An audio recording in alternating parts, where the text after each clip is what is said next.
Hujambo na nikukaribisha mtazamaji wa The World News katika kipindi hiki cha ulimwengu wa siasa. Mimi ni Adam Hussein. Ongezeko la meli za kivita na ndege za kijeshi za Marekani karibu na Iran zinazidi kufuatiliwa.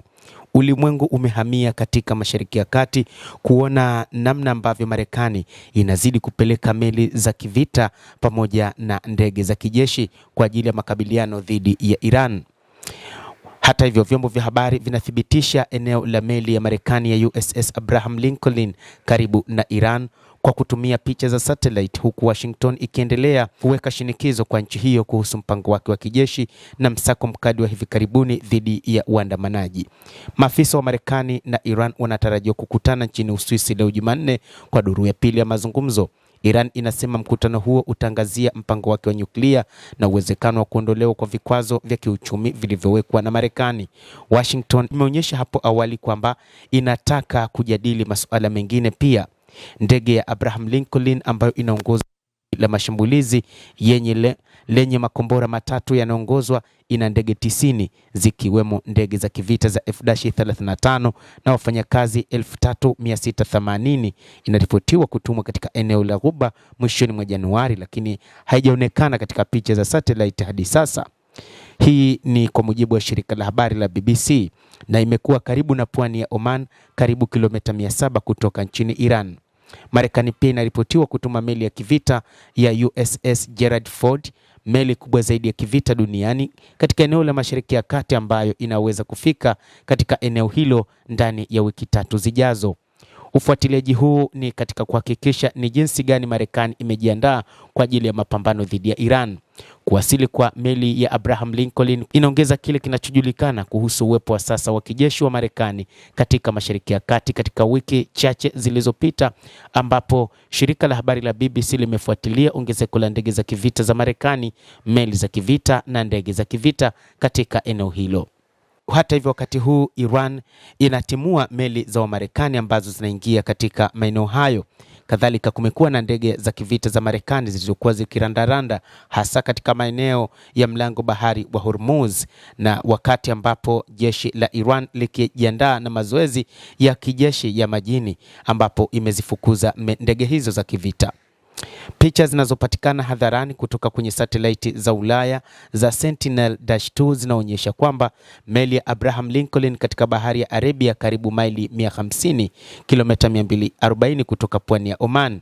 Haikuwa imeonekana tangu iliporipotiwa kuingia katika eneo hilo mwezi Januari, lakini ilikuwa ikivuka bahari ambapo kupatikana kwa picha za satellite ni vigumu. Vifaa vya kijeshi ardhini vinaonekana zaidi na mara nyingi kunaswa kwenye satellite. Hii inamaanisha sasa ufuatiliaji wa meli ndogo 12 za Marekani za kivita katika Mashariki ya Kati kupitia picha za satellite, lakini pia meli ya Abraham Lincoln, meli ya kubeba silaha za nyuklia ya Nimitz ambayo pamoja na waharibifu watatu wa aina ya LA Beck huunda kundi la mashambulizi ya meli, pamoja na waharibifu wawili wenye uwezo wa kufanya mashambulizi ya makombora ya masafa marefu na meli 3 maalum za mapigano karibu na ufuo ambazo kwa sasa ziko katika kituo cha majini cha Bahrain katika Ghuba. Lakini kwa upande wa Iran, kwa mara ya kwanza imeonyesha nyambizi, na haijulikani je, nyambizi ile ilikuwa ni nyambizi ya nyuklia, na hii ndio ambayo imeongeza hofu, na kwamba wakati huu kila upande umekuwa na hofu zaidi. Iran imejibu vipi? Kamandi kuu ya Marekani ilitoa picha za Abraham Lincoln zikiwa zimezungukwa na ndege za kivita, ndege za ufuatiliaji, meli za kivita katika pwani ya Arabia, katika onyesho dhahiri la uwezo wa kijeshi mnamo tarehe 6 Februari, ambapo Iran imekumbana na onyesho la nguvu. Siku ya Jumatatu, kikosi cha IRGC kimezindua zoezi la baharini katika mlango bahari wa Hormuz, lakini zaidi Iran ikionyesha zaidi makombora yake yaliyo katika maeneo mbalimbali ya chini ya ardhi, kuonyesha kwamba bado Iran ina uwezo wa kuingia kwenye mapambano licha ya Marekani kuonyesha aina fulani za makombora, lakini pia ikiagiza makombora mengine ya GBU-57.